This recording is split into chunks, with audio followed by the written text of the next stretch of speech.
출애굽기 33장 오늘 본문은 구약 성경 중에서 참으로 위대한 장이고 우리에게 많은 것을 시사해 주는, 교훈해 주는 그런 장이라 할 수가 있을 것입니다. 출애굽기 33장에 전개되는 그 이야기는 이스라엘 자손들의 그 굴곡진 역사 중에서 아주 절정적인, 아주 클라이막스와 같은 그러한 내용이라 그렇게 말할 수가 있을 것입니다. 신약 성경 고린도서 10장 6절에 보면 성경은 오늘을 살아가는 우리의 모든 삶의 거울이라 그렇게 말씀하고 있죠. 그런 의미에서 이 말씀은 오늘을 살아가는, 특별히 이 시대에 우리에게 정말 교훈적인, 시사해주는 그런 말씀이라 그렇게 말할 수가 있을 것입니다. 고린도서 10장 6절을 거기 보면요, 이런 말씀이 있죠. 이러한 일을 이런 우리의 본보기가 되어 우리로 하여금 그들이 악을 즐겨하는 것 같이 즐겨하는 자가 되지 않게 하려 함이니. 그러니까 하나님의 말씀이 우리의 삶의 본보기가 되어서 우리의 모든 삶에서 악을 제거하는 거죠. 다시 말하면 우리가 정직한 삶, 정결한 삶, 거룩한 삶을 살아가는 데 있어서 하나님의 말씀이야말로 우리의 진정한 거울이다, 본보기다, 그렇게 말씀해 주고 있는 것입니다. 초대교회는 특별히 교회가 이방인들 중심으로 되어 있습니다. 특별히 이제 처음에 교회 시작은 유대인 시작이었지만 대부분의 교회들은 소아시아 7교회라든가 이런 교회들은 다 이방인 중심이었죠. 근데 그 이방인 중심의 그 교회에 하나님의 말씀, 그 말씀을 증거할 때 신약만이 증거된 게 아니라 구약 같이 증거됐죠. 특별히 초대교회는 아직까지 신약의 말씀이 완성되지 않았기 때문에 주로 구약의 말씀과 또한 그 사도 바울에 의해서 쓰여진 그 서신서라든지 아니면 또한 이 사복음서 중에 일부가 그들에게 읽혀지기도 하고 해람되기도 했던 그런 때였다라고 하는 것입니다. 그런데 하나님께서는 이 신약과 구약 이것을 바로 일치하는 것이 바로 새로운 언약이다 그렇게 얘기합니다. 그러니까 새 언약은 신약만을 말하는 것이 아니라 진정한 우리에게 새 언약은 신약만을 말씀하는 게 아니라 구약과 신약의 일치, 그것이 진정한 우리의 언약이다. 그런 의미에서 구약의 말씀도 소중하다고 하는 것이죠. 어떤 사람들은 구약은 이미 지나간 옛날 언약이기 때문에 우리에게는 더 이상 필요가 없고 또한 우리에게는 그렇게 중요시 않다라고 그렇게 말하는 사람이 있는데 그건 정말 성경을 모르기 때문에 그렇게 얘기를 합니다. 하나님의 말씀은 구약과 신약 동일하게 오늘을 살아가는 저와 여러분의 삶에 거울인 것을 우리는 인식할 필요가 있다라고 하는 것이죠. 오늘 본문도 그렇기 때문에 구약의 말씀인데 이 본문은 일반적인 의미에서 부흥이 임하는 절차와 단계를 우리 가운데 교훈해주고 있다라고 이렇게 말할 수가 있을 것입니다. 여러분, 부흥의 역사를, 부흥이 일어났던 기독교의 역사를 살펴봤을 때에 교회가 아주 빈사 상태, 생명력을 잃어버린 그런 교회가 갑자기 강력한 능력의 교회, 영향력을 행사하는 그런 교회로 바뀐 적은 한 번도 없었다 그 말입니다. 우리는 그렇게 생각합니다. 그냥 아무런 능력도 없고 힘이 없는 빈사 상태에 있는 그런 우리 개인이나 우리 교회가 하루아침에 하나님의 강력한 역사에 의해서, 능력에 의해서 그것이 그냥 180도로 바뀌었으면 한다는 그런 열망이 있어요. 그런 소망이 있어요. 근데 그렇지 않다라고 하는 것입니다. 무슨 얘기입니까? 여러분, 배가 준비됐을 때, 그게 순풍이 불 때 그 배를 띄워서 목적지까지 갈 수 있는 거예요.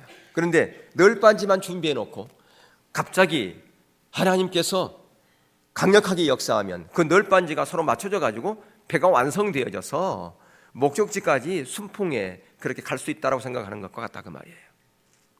그렇지 않다는 거죠. 배가 준비되어 있을 때에 순풍이 불 때 그 배를 띄워서 목적지로 항해할 수 있다라고 하는 겁니다. 그런 것처럼 바로 하나님의 부흥은 아무런 능력도 없고 빈사 상태에 있는 그런 교회가 갑자기 세상을 바뀌는, 세상에 영향력을 행사하는 그런 교회로 바뀐 적이 없다 그 말입니다. 항상 하나님의 부흥은 하나의 과정이 있다고 하는 것이죠. 절차가 있다고 하는 것입니다. 오늘 본문이 바로 그것을 우리 가운데 시사해 주고 있다고 하는 것이죠. 특별히 출애굽기 33장을 통해서 우리는 그것을 보려고 하는데요, 바로 이 시기는 역사상 그 이스라엘 백성들이 아주 침체기에 속한 그런 시기라 그렇게 말할 수 있을 겁니다. 그들은 지금 애굽에서 나와가지고요, 바로 가나안 땅에 들어가지 못하고 그들은 어디에 있습니까? 광야에 있죠. 그러다 보니까 그들은 모세를 원망하고 불평하면서 애굽을 그리워했습니다. 애굽은 상징적으로 세상 아닙니까? 그들은 불평하면서 모세를 원망하면서 때로는 하나님을 원망하면서 애굽을 그리워했습니다. 근데 이런 상황 가운데 있을 때 모세는 시내산에 올라가 버렸어요. 시내산에 올라가니까 어떻겠습니까? 그들은 조바심이 났습니다. 모세가 하루 이틀 일주일이 지나도 오지 않는 거예요. 그래서 그들은 이제 큰일 난 거예요. 야, 모세에게 무슨 일이 있는 것이 틀림없다. 이대로는 안 되겠다. 우리가 대책을 세워야지. 이제 우리가 지금 먹을 것도 다 떨어지고 물도 제대로 없고 씻을 물도 없는 이런 광야에서 우리가 하루 이틀도 아니고 몇 년 갈지도 모르는데 안 되겠다. 다시 애굽으로 돌아가야 되겠다. 그러면서 그들은 누구를 찾아옵니까? 아론을 찾아오지 않습니까? 그러면서 아론에게 하소연합니다. 우리는 지쳤습니다. 더 이상 우리는 기다릴 수 없습니다. 모세도 지금 나타나지 않는데 어떻게 할 겁니까? 다른 방도를 내세요. 그랬을 때 그 다른 방도를 냈잖아요. 아론이 어떻게 했습니까? 금송아지를 만들었어요. 그러면서 이 금송아지가 애굽에서 우리를 인도해낸 그 하나님이다. 그래서 모든 백성들이 그 앞에서 뛰어놀았습니다. 거기서 축제 한마당을 펼치고 어쩌면 그 금송아지를 앞세우고 다시 애굽으로 가려고 했는지도 모르겠습니다. 출애굽기 32장 4절을 보면 이런 말씀이 있어요. 아론이 그들의 손에서 그 고리를 받아 부어서 각도로 새겨 송아지 형상을 만드니 그들이 말하되 이스라엘아 이는 너희를 애굽 땅에서 인도해낸 너희 신이로다 한지라. 그들은 바로 이 금송아지를 예배했을 뿐 아니라 그 앞에서 공개적으로 제약을 범했다라고 하는 것이죠. 바로 이것은 무슨 얘기입니까? 불순종의 얘기요, 반역의 얘기입니다. 스스로 섬길 신을 결정해버린 그들이 스스로 자기들이 섬긴 신을 결정한 우상을 섬긴 타락한 이야기다 그 말이에요.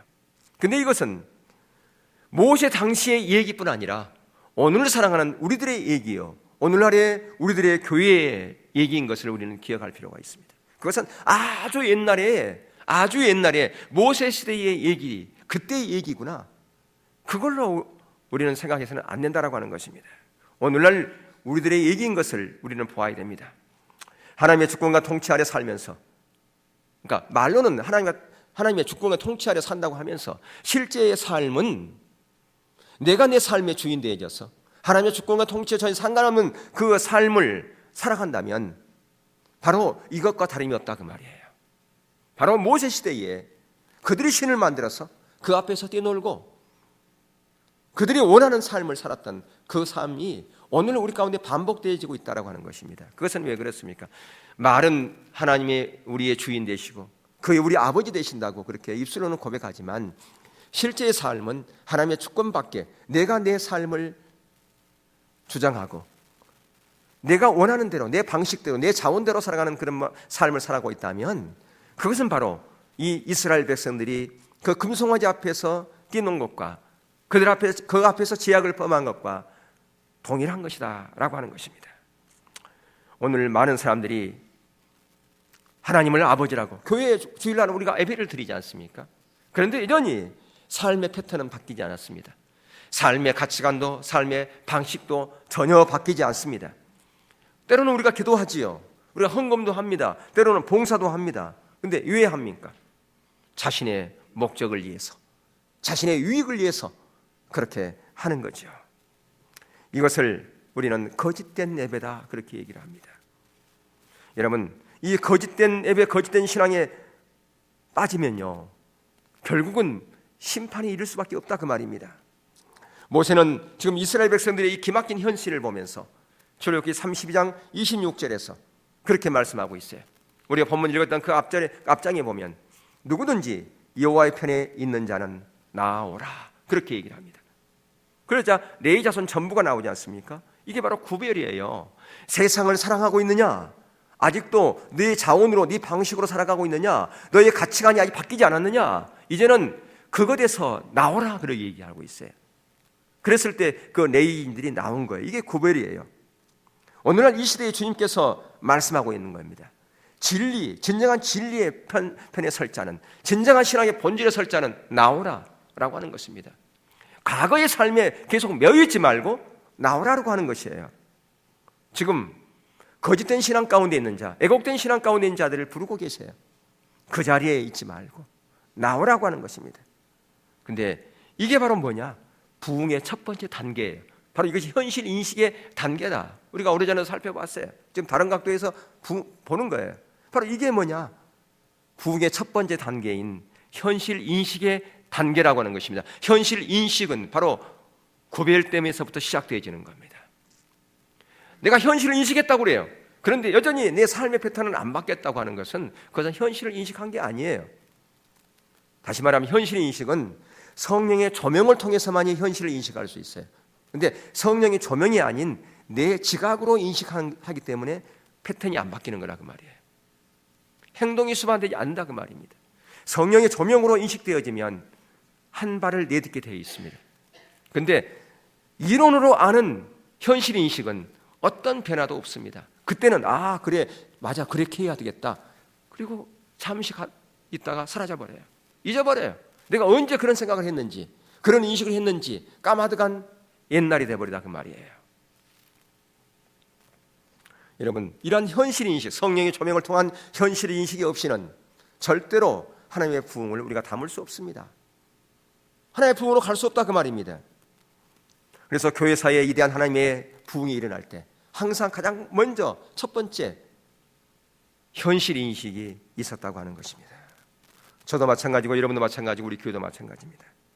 우리의 모습, 나의 모습, 우리 가정의 모습, 우리 교회의 모습, 우리 오이코스의 모습, 그것을 성령의 조명을 통해서 보는 것이 중요합니다. 그것을 볼 때 회복이 일어나는 거예요.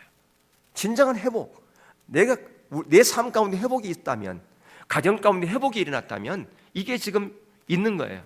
성령의 조명을 통해서 현실이 인식되어지게 되면요, 회복이 있게 돼 있어요. 삶의 회복이 있게 돼 있습니다. 변화가 있게 돼 있다 그 말입니다. 여러분들에게 질문을 던져보겠습니다. 여러분은 여러분의 지금 상태가 영적인 상태로 만족하고 있습니까? 여러분의 가정의 영적인 상태로 만족하고 있습니까? 여러분의 자녀들을 볼 때에 이만하면 됐어, 그렇게 여러분은 만족하고 있습니까? 여러분의 오이코스를 봤을 때 이 정도면 됐지 뭐 라고 그렇게 그런 생각을 하고 있습니까? 우리 교회도 마찬가지고요.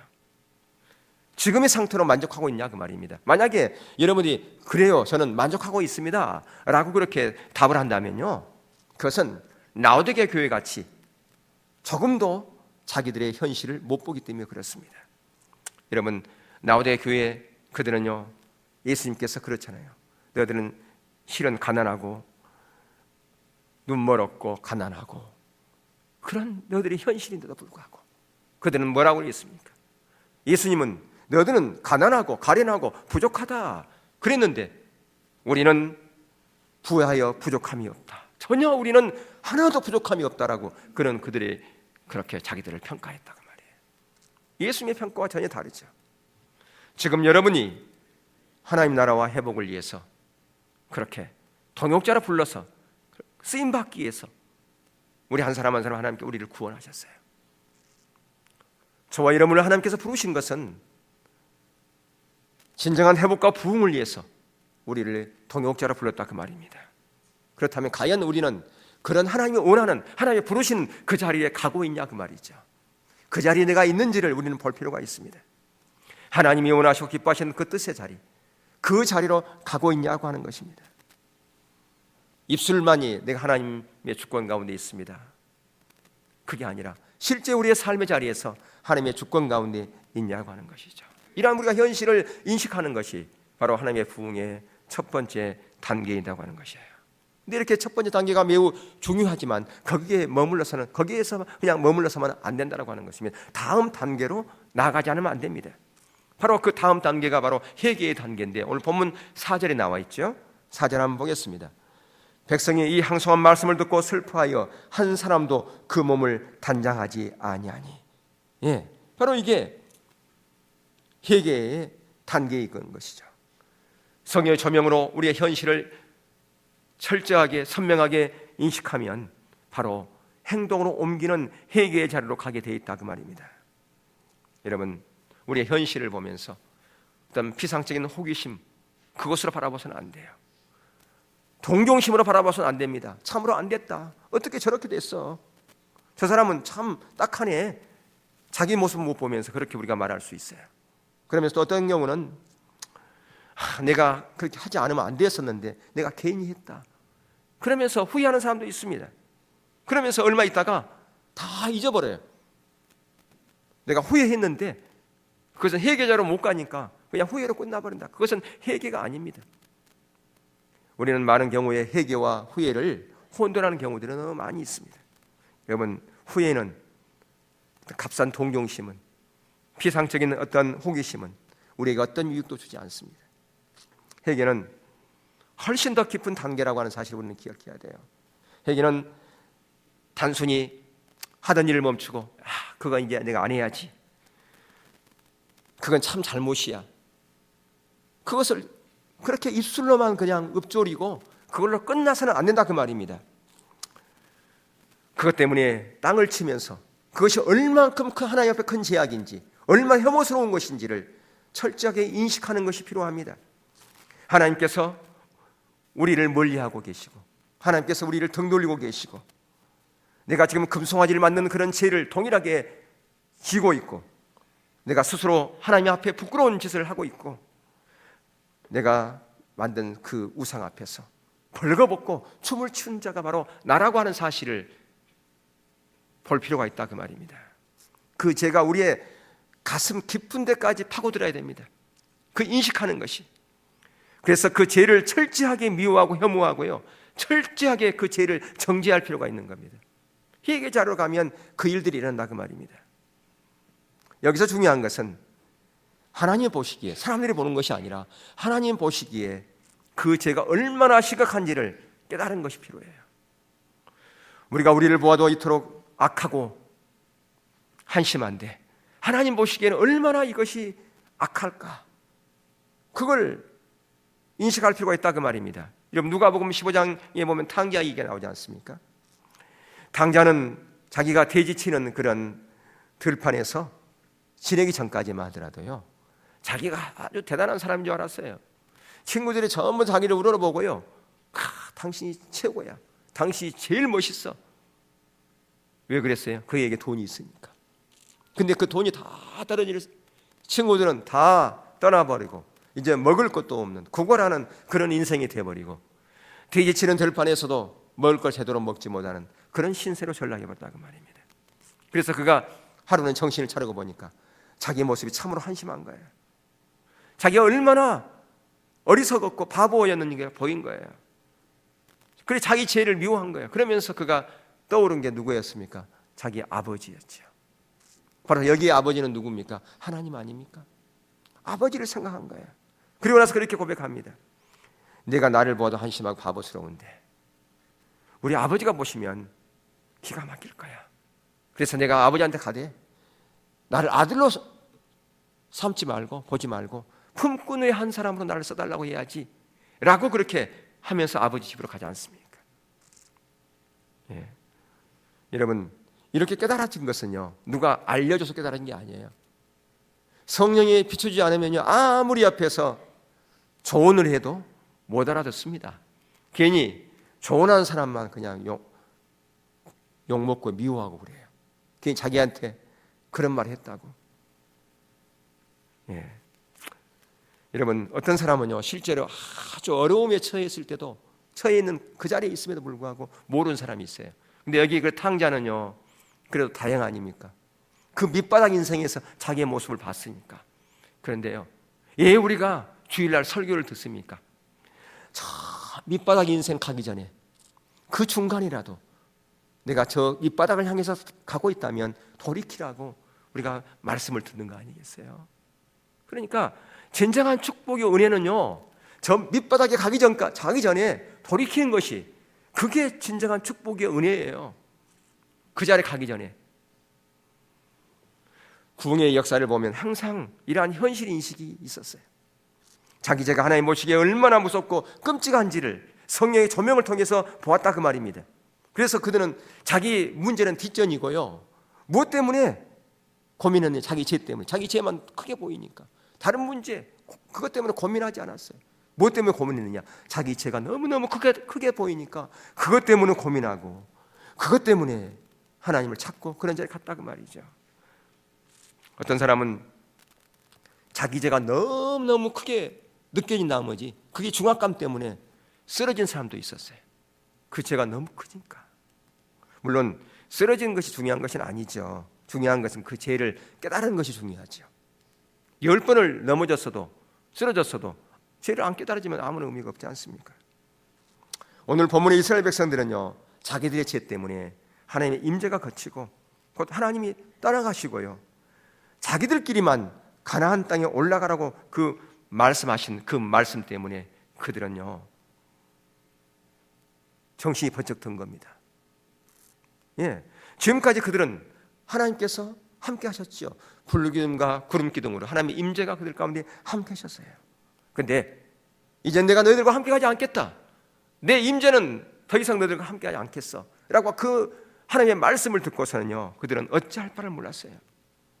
그들은 그 가나안 족속에 의해서 진멸당할까 봐 걱정한 게 아니었다 그 말입니다. 하나님께서 그 7 족속은 천사를 보내가지고 다 그들을 쳐부수고 그 가나안 땅을 주겠다고 그렇게 약속했어요. 그러니까 그것 때문에 고민한 게 아니었다 그 말입니다. 뭐 때문에 고민했습니까? 하나님께서 함께 가지 않겠다고 하는 그 말씀 때문에 그들은 지금 고민한 겁니다. 하나님이 함께하지 않는 가나안은 그들에게는 아무런 의미가 없었기 때문에 그렇습니다. 적각 꾸리오는 가나안 땅 그게 무슨 소용이야? 하나님께서 함께하지 않는 부와 명예 나에게는 아무런 소용이 없습니다. 그거 아닙니까? 하나님이 함께하지 않는 만사형통 그건 아무런 의미 없습니다. 눈에 보이는 풍요와 성공 그것도 아무런 의미가 없습니다. 우리는 시편 106편 그 말씀을 기억하고 있습니다. 시편 106편 15절에 보면 여호와께서 저희의 요구한 것을 주셨을지라도 그 영혼을 파리하게 하셨도다. 우리에게 하나님께서 우리가 원하는 것 모두 다 들어주시고 만사형통의 복을 주었다 할지라도 하나님이 함께하지 않음으로 말미암아 우리의 영혼이 병들어 있다면 그것은 아무런 의미가 없다 그 말이에요. 그것은 바로 이게 누구의 얘기입니까? 광야 40년의 이스라엘 백성들만의 얘기가 아니라고 하는 것을 우리는 기억할 필요가 있습니다. 하나님께서 그들의 모든 필요를 다 주어줬어요. 오늘날 우리에게 하나님께서 얼마나 큰 은혜를 복을 주셨습니까?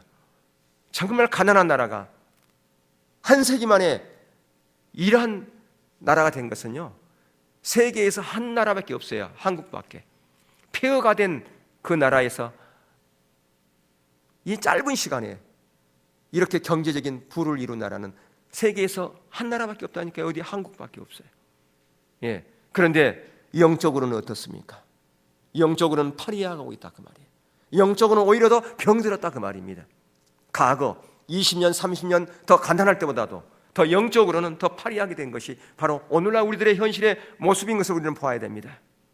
그렇다면 내가 여러 번 강조하지만 하나님의 백성들은 행복하지 말란 말입니까? 부와 명예를 추구하지 말란 말입니까? 그 얘기가 아니라고 하는 것을 여러분 말씀드려요. 가장 먼저 우리가 무엇을 추구해야 되느냐? 시편 42편 1절의 말씀처럼 하나님이여 사슴이 시냇물을 찾기에 갈급한 같이 내 영혼이 주를 찾기에 갈급하나이다. 이것을 우리가 추구해야 되는데 우리의 형편이 나아지고 우리의 가진 것이 많아지고 하니까 이 영적인 이 부분이 퇴보돼서 결국은 병들어버린 자리까지 갔다 그 얘기죠. 시편 기자는 이런 것을 찾지 않았어요.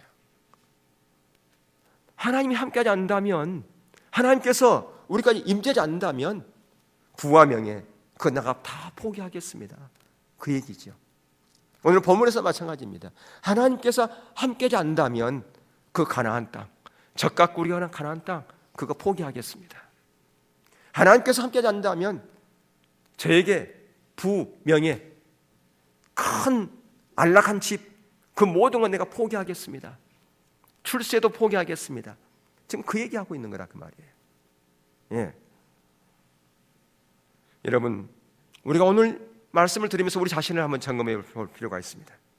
우리가 어디에 관심을 갖고 있는지, 더 나은, 자족하지 못하고 더 좋은 것을 추구하다 보면 하나님은 우리를 테스트하고요, 우리를 반드시 넘어지게 하는 자리를 가게 됩니다.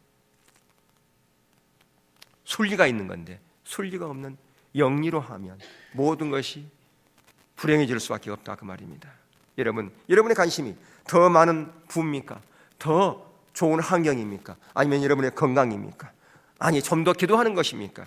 더 봉사하고 섬기고 헌신하는 것입니까? 예, 기도하는 거 좋지요. 헌신하는 거 좋지요. 봉사하고 섬기는 거 좋지요. 그런데 이 모든 것을 다 한다 할지라도 하나님의 임재가 없다면 아무런 의미가 없다 그 말입니다. 여러분이 기도를 10시간 했다고 하더라도 하나님의 임재가 없다면 그 기도는 의미가 없고요, 여러분들이 많은 봉헌을 하고 헌금을 드리고 섬기고 봉사했다 할지라도 하나님의 임재가 없다면 의미가 없는 것이라 그 말입니다. 하나님의 임재는 하나님과 온전한 관계 가운데 있을 때 누리는 진정한 축복인 것을 우리는 기억해야 돼요. 여러분, 인격체신 하나님, 그분의 의는 내 인생에 있어서, 내 신앙생활에 있어서 중요하지 않습니다. 그게 우리 고백되어 있나 그 말입니다. 이것이 깨달아질 때 진정한 우리 회개의 자리로 가는 거예요. 여러분, 연민과 회개는 달라요. 후회와 다르다고 말씀드렸어요. 어떤 사람 와서 펑펑 울 수도 있습니다. 땅을 치며 울 수도 있습니다. 왜 웁니까? 자기의 모습을 보니까 한심하니까. 그런데 어떤 사람은 자기 연민 때문에, 자기가 너무 불쌍해가지고 자기 연민 때문에 우는 것을 회개로 착각할 수 있어요. 근데 그건 아니에요. 그것은 불신앙입니다. 자기 연민에 의해서 우는 것은요, 불신앙이에요. 그것은요. 근데 많은 사람들은 그것을 잘 모르고 그렇게 울면 은혜 받았다고 생각하는 사람들이 있어요. 여러분, 진정한 회개, 그 회개로 우리가 가야 되기 위해서는 뭐가 필요한 줄 아십니까? 결단이 필요하고요, 행동이 필요합니다. 결단하고 행동해야 돼요. 많은 사람들이 결단합니다. 또 행동도 합니다. 근데 오래가지 못하는 사람도 있어요. 여러분, 새해에 돼가지고 많은 사람들이 담배를 끊겠다고 그 결단한 사람 많이 또 행동을 옮겼지 않습니까? 근데 아마 모르긴 몰라도 중간에 포기한 사람들도 많이 있을 거예요. 어떤 사람들은요, 담배를 사재기 해놨다고 그러더라고요. 그런데 그것을, 그러니까 담배가 오른다고 그러니까, 근데 담배는 끊어야 되겠는데 그 사놓은 곳이 아까우니까 이거 다 피우고 끊어야 되겠다. 그게 끊어지겠어요? 끊어지겠어요? 안 끊어지겠어요? 불가능하죠. 예, 결단이. 진정한 그게 끊고 하는 마음이 있으면 그걸 갖다가 다 불살라버려야 돼. 한꺼번에 다 태워가. 그래야 그게 결단인 거예요. 그게 행동인 거예요. 그래야 끊어진 거라 그 말입니다. 다 태워버려야 돼요, 그게요. 근데 그걸 다 아깝게 생각하고 그걸 모아놓고 있다면 그건 불가능합니다. 제가 보기에는 불가능할 겁니다. 예. 오늘 본문 4절에서 6절까지 한번 보겠습니다. 함께 읽겠습니다. 다시 한번 4절에서 6절 시작. 백성이 이 항송한 말씀을 듣고 슬퍼하여 한 사람도 그 몸을 단장하지 아니하니 여호와께서 모세에게 이르시기를 이스라엘 자손에게 이르라 너희는 목이 곧은 백성인즉 네가 순식간이라도 너희 중에 행하면 너희를 진멸하리니 너희는 단양품을 제하라. 그리하면 내가 너희에게 어떻게 할 일을 알겠노라 하셨습니다. 이스라엘 자손이 호렙산에부터 그 단장품을 제하니라. 예, 지금 그들이 모세의 말에 결단하고 행동으로 옮기지 않습니까? 단장품을 지금 제거한 거예요. 행동으로 옮기지 않는 것은 회개가 아니라 그 말이에요. 단장품을 제거했다. 무엇을 얘기하는? 자기를 꾸미는 것을 제거한 그것만을 얘기하는 겁니까? 그것도 얘기하지만 무슨 얘기냐? 거짓된 것을 제거했다 그 말이에요. 하나님이 원치 않는 것, 하나님이 기뻐하지는 것, 그 모든 것을 다 제거했다 그 말입니다. 그 모든 것들을요. 하나님께 나아가는 것을 방해하는 것, 그 모든 것을 다 제거했다 그 말이에요. 내 신앙생활 하는데 나를 영적으로 병들게 하는 것, 그 모든 것을 다 제거했다 그 말입니다. 먼저 그들이 구별됐죠. 나에게 나오라. 하나님 앞에 서는 자는 나오라 했을 때 레인이 나왔단 말이에요. 그들이 그렇게 구별된 자로 나왔어요. 하나님께서 우리를 구별된 자로 우리를 불렀어요. 우리를 다 구원했죠. 구원받았으면 여러분들은 이제 뭐 해야 되느냐? 단장품을 제거해야 돼요. 단장품을 제거해야 그 말입니다. 하나님께서 우리를 구별시켰어요. 세상과 구별시켰다 그 말이에요. 이스라엘 백성들을 애굽에서 빼왔어요. 세상과 구별되게 했잖아요. 온전히 하나님께 나아가려면 이제 우리가 단장품을 제거해야 됩니다. 하나님이 원치 않는 것, 우리 신앙생활에 방해되는 것, 그 모든 것을 다 제거해야 돼요. 우리 모든 삶의 자리에서. 그래야 하나님의 은혜와 하나님의 생명이 부어지게 되는 회복의 자로 간다 그 말입니다. 내가 하나님의 놀라운 부흥을 갈망하면서도 여전히 구별된 자리에 가지도 않고 결단하고 행동으로 옮기지 않는다면 어느 세월에 내가 하나님의 쓰임받는 하나님의 백성이 되겠습니까? 불가능하죠. 만약에 여러분들이요 그것이 아깝다고 그것을 붙잡고 있으면요, 그게 뭐냐? 그게 우상인 거예요. 그게 금송아지인 거예요. 금송아지. 여러분 오늘 본문 말씀 그 전에 32장을 보면 금송아지 사건이 나오잖아요. 여러분 그걸 보면서 뭘 느낍니까? 만약에 여러분들이 그것이 아깝다고 단장품을 제거하지 않고 여전히 붙잡고 있으면요, 그 금송아지 앞에 뛰놀고 있는 그 이스라엘 백성과 동일하다 그 말이에요. 그들은 그 금송아지가 하나님이라고 예배드린 거예요. 그러니까 우리가 오늘날 예배 드리는 건데 어떤 사람은 하나님께 예배 드리는 사람이 있고요, 똑같이 앉아서 한 사람은 금송아지에 예배 드리는 사람이 있어요. 두 가지 종류의 교인이 있다 그 말입니다. 오늘날 교회 안에 한 사람은 하나님께 예배 드리는 사람, 한 사람은 금송아지에게 예배 드리는 사람. 왜? 하나님이 원치 않고 기쁘지 않는 것들을 단장품을 제거하지 않고 예배 드리는 것은요, 금송아지에게 예배 드리는 거라고 말이에요. 우리가 그것을 인식할 필요가 있어요. 이 시간 가장 먼저 우리 자신을 보아야 되고요. 그렇기 때문에 우리의 가정을 보아야 돼요. 자녀들을 보아야 되고 교회 현실을 보아야 돼요. 이 나라 상황을 보아야 됩니다. 그리고 진정으로 여러분들이 깨닫고요, 하나님의 은혜를 구하는 자로 가야 돼요. 그리고 회개하고 단장품을 여러분의 삶 가운데서 제거할 때, 그럴 때 저와 여러분 한 사람 한 사람이 부흥의 서곡을 알리는 그런 파수꾼의 역할을 감당하는 자가 될 거예요. 은하기는 저 여러분 모두가 다 하나님 앞에 우리가 구별된 자로 섰을 뿐 아니라 하나님이 원치 않는, 하나님 기뻐하지 않는 모든 그런 단장품들을 다 제거하는 그런 회개의 자리로 나아가서 하나님의 그 부흥을 알리는, 그 서곡을 알리는 그런 파수꾼의 역할을 감당하는 저와 여러분 모두가 될 수 있기를 주의 이름으로 축원합니다.